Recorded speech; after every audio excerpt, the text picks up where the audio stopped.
In your articles, there always seems to be little tidbits of information that aren't widely known in the construction industry. Where are you getting this information from, and why do you have a knack for discovering it that others don't? The information is all publicly available, so that's the most important thing.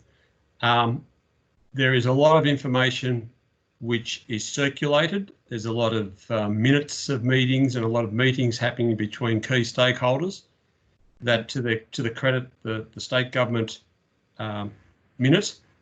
Have transparency on that. For transparency purposes. However, unless you know where to look, it's a bit of a deep dive in many instances.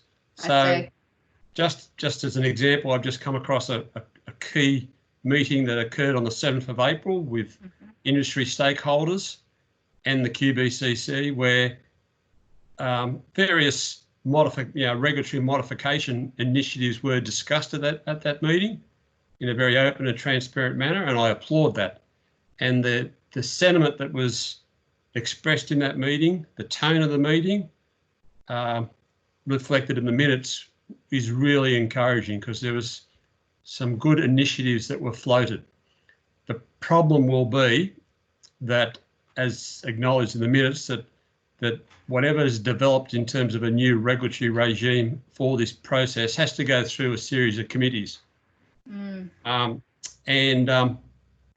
I express a personal view that my experience with committees over 22 years is that they're a great place to kill a lot of good ideas. So what comes out the other side will be the crucial thing when it comes to how the regulatory regime will be implemented during this crisis.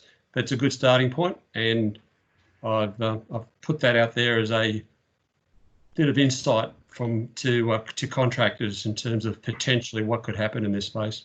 So where can people read more about that or know more about that?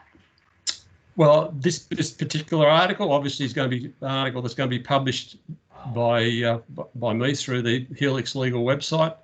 Everything that I do in these articles are heavily linked, because I think it's really important that for credibility purposes that they be linked. So, for instance, the minutes of this particular meeting are linked to the particular website in question. So people can see for themselves.